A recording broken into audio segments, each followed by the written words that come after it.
नमस्कार दोस्तों, आज हम बात करने वाले हैं मफ कपलिंग के बारे में। तो मफ कपलिंग को समझने से पहले सबसे पहले हमें समझना होगा कपलिंग को। तो कपलिंग क्या होती है दोस्तों? किन्हीं भी दो सॉफ्टवेयर को जोड़ने के लिए हम जिस मैकेनिज्म का उपयोग करते हैं उसे ही हम कहते हैं कपलिंग। ये दो प्रकार की होती हैं, पहली रिजिड कपलिंग और दूसरी फ्लेक्सिबल कपलिंग। रिजिड कपलिंग में क्या होता है कि दोनों सॉफ्टवेयर के बीच सापेक्ष गति पॉसिबल नहीं होती है। यानी कि ऐसा नहीं होगा कि एक शाफ्ट अधिक गति से घूमे और दूसरी शाफ्ट कम गति से घूमे। दोनों शाफ्ट सेम गति से घूमेगी।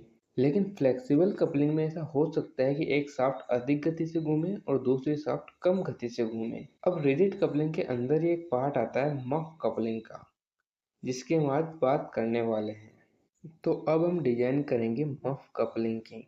तो ये एक मफ कपलिंग का डायग्राम है। इसमें ये ग्रीन कलर का जो दिख रहा है ये मफ है। ये हमारी इनपुट शाफ्ट है जिससे पावर हमें मिलती है। ये आउटपुट शाफ्ट है जिसको हम पावर प्रदान करते हैं। इन दोनों शाफ्ट का डायमीटर सेम रहता है, स्मॉल डी।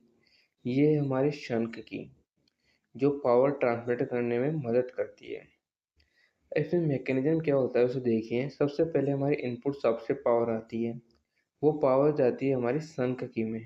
शंक की से पावर जाती है मफ में, और मफ से वापस पावर आती है शंक की में, और शंक की से वापस से पावर जाती है आउटपुट शाफ्ट में। इस प्रकार से पावर ट्रांसमिट होती है। यहाँ से सीधे पावर ट्रांसमिट नहीं होती है, बल्कि ये कुछ इस प्रकार से पावर ट्रांसमिट होती है।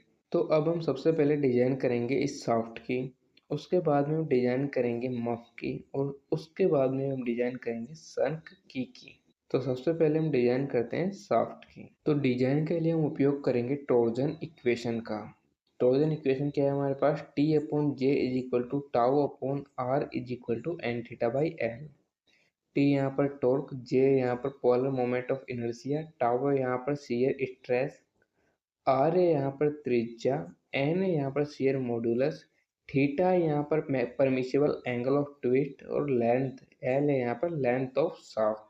अब डिजाइन के लिए हम इस वाले पोर्शन को यहाँ पर लेंगे, तो हमें मिलता है T upon J is equal to tau upon R. यहाँ से यदि इस जे को हम दाएं साइड में भेज दें और टी को हम बाएं साइड में रखें तो हमें कुछ इस प्रकार से मिलता है। T is equal to tau upon R into J. अब यहाँ से हम जानते हैं कि जे इज इक्वल टू हमारे पास होता है पाई डी 4/32, और आर इज इक्वल टू होता है व्यास का आधा। त्रिज्या है आर, तो व्यास की आधी होगी। तो इन दोनों मानों को हम समीकरण में रखते हैं तो हमें कुछ इस प्रकार से मिलता है। T is equal to tau upon D by two into pi D 4/32। तो यहाँ से 2 से 32 कैंसिल आउट होगा तो 16 बचेगा, और डी से d4 कैंसिल आउट होगा, डी क्यूब बचेगा।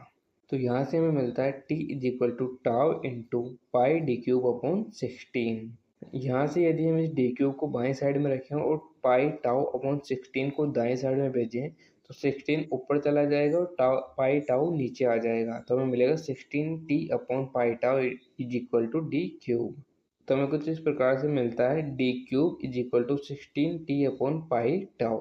यहाँ से यदि हम इस क्यूब को इस साइड में भेजें दाएं साइड में तो हमें कुछ इस प्रकार से मिलता है d is equal to cube root 16t upon pi tau. तो ये हमें शाफ्ट का व्यास मिल चुका है, d is equal to cube root 16t upon pi tau. अब हम डिजाइन करेंगे मफ की। तो ये ग्रीन वाला हिस्सा जो आपको दिख रहा है यही है हमारा मफ। तो इसके डिजाइन में देखिए कि इसकी जो लेंथ होती है ये पूर्व निर्धारित होती है कि जितने शाफ्ट का डायमीटर होगा उस डायमीटर का 3.5 गुना होगा इस मफ की लेंथ। यानी L is equal to 3.5 into small D. Small D क्या है यहाँ पर? इस शाफ्ट का डायामीटर।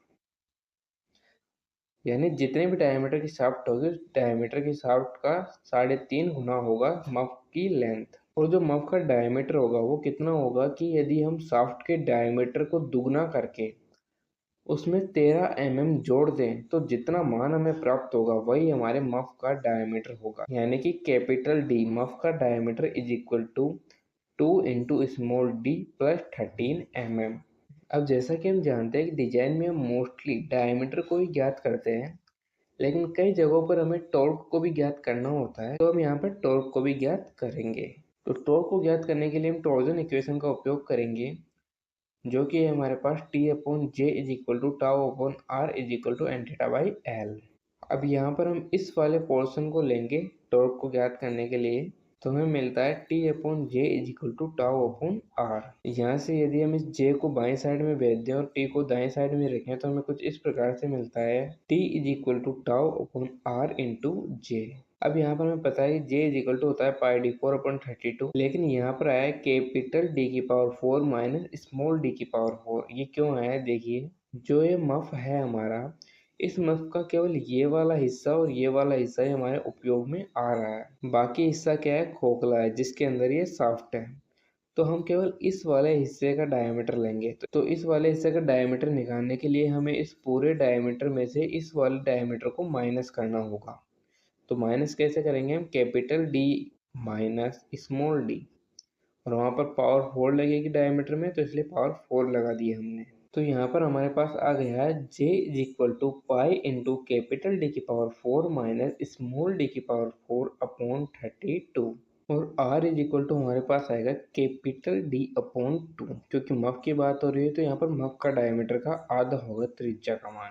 तो इन दोनों मानों को हम समीकरण में रखते हैं तो मिलता है T is equal to τ/2 into pi into capital D की पावर 4 माइनस स्मॉल d की पावर 4/32। तो यहाँ से हम इस 2 से 32 को कैंसिल आउट करते हैं, हमें कुछ इस प्रकार से मिलता है कि T is equal to tau pi into capital D की पावर 4 माइनस स्मॉल d की पावर 4/16 कैपिटल D। तो यही है हमारे टॉर्क का मान मफ पर लगने वाले, मफ जो टॉर्क ट्रांसमिट करता है उसका मान है ये T is equal to pi tau capital D की पावर 4 माइनस स्मॉल d की पावर 4/16 D। और मफ की लेंथ हमने निकाली 3.5 स्मॉल d, और जो मफ का डायमीटर है वो हमने निकाला था capital D is equal to 2 into small d plus 13 mm।